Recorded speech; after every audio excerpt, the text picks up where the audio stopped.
hari ini kita rapat terkait dengan rencana revitalisasi pasar seni itu. Nah, ini menindaklanjuti arahan Pak Bupati juga bahwa kita ingin melakukan penataan terhadap kota, di mana salah satu titik untuk saat ini itu yang relatif terkesan kumuh, kurang mendukung itu pada titik ini, jadi di pasar seni. Nah, oleh karena itu kita mencoba untuk mendiskusikan dengan teman-teman khususnya terkait dengan legalitas asetnya, artinya kepemilikan aset ini sampai jauh mana. Nah, ketika itu sudah diketahui, baru kemudian nanti bisa dilakukan langkah-langkah selanjutnya terkait dengan rencana revitalisasinya, seperti itu. Baik, terkait relokasi sendiri, Pak. Nah, untuk relokasi tentunya kita kan tidak bisa juga langsung membongkar-bongkarannya. Nah, ini lagi kita siapkan di kawasan Pujasera sini untuk bisa kita selesaikan, sehingga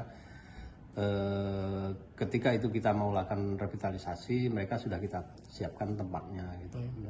Khususnya memang penghuni di sana yang memang sudah cukup lama berada di sana. Jadi nggak kemudian ini langsung kita bongkar untuk pindah tanpa membantu untuk melakukan tempat relokasinya. Rencana akan dibuat seperti apa, Pak?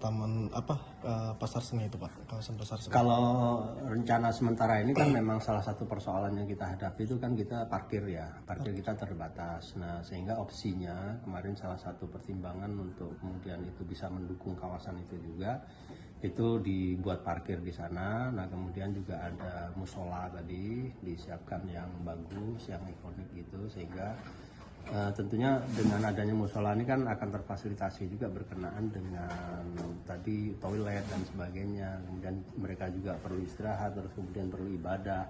Nah, itu juga penting di sana. Nah, kemudian pada kawasan pinggirannya itu rencana kita buatkan pedestriannya gitu, yang bagus, semacam di Jogja gitu loh. Jadi kawasan itu jadi enak, jadi masyarakat itu nggak jalan di jalanan itu, tapi mereka berada di pedestrian itu, tembus ke museum sana, tembus sampai, kalau harapannya sih, kalau pandangan saya sampai di Gunung Pendidik itu kan, sampai tikungan Simpang 3 itu gitu. Nah, itu sehingga kawasan itu jadi bagus, artinya ada lampu-lampu. Kalau kita mengadopsi seperti Balikpapan ya kayak di MT Haryono itu lah kan bagus, sudah kelihatan bagus sekarang nih. Ada lampu-lampunya, ada ininya, jadi terkesan itu mendukung terhadap pengembangan kawasan itu sebagai kawasan budaya. Mungkin, Pak, yang menjadi kendala saat ini itu apa sih, Pak, dalam penataan kawasan pasar seni? Ya, yang pertama kemarin kan salah satunya terkait dengan legalitas. Nah, tapi kalau kita lihat hari ini kan itu agak semacam sudah ada titik terang lah bahwa legalitas itu memang ada, tetapi pada dasarnya terkait dengan itu bukan hak milik kan ya, HGB itu HGB, hak guna bangunan namanya. Jadi kalau sertifikat itu ada batas waktunya. Tadi disampaikan oleh teman-teman dari pertanahan kan ada batas waktunya sekitar 25 tahun. Yang itu tadi kan diterbitkan tahun 2000 berapa tadi ya?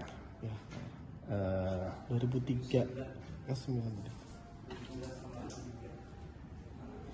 Nah, 1979 namanya, sama 83 ya, 81 ya.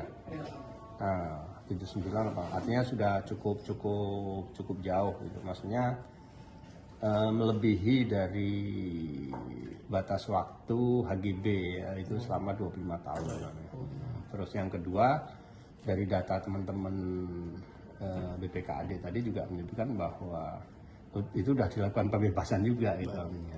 Ada bukti pembebasan terhadap luasan dan klop luasannya itu terhadap 2 sertifikat yang ada HGB-nya itu. Nah, kalau selebihnya kan itu juga sudah dikuasai oleh pemerintah daerah, di mana melalui aset kan juga sudah memasang plang terkait dengan kepemilikan aset itu dengan luasan 6.000 berapa dari itu, 6.285 yang dipasang pada tahun 2016, dan hingga saat ini kan tidak ada komplain juga dari pihak lain gitu. Artinya memang sudah dikuasai oleh pemerintah daerah. Nah, hanya saja kan kita nggak bisa bongkar-bongkar ketika kemudian tempat relokasinya belum kita siapkan.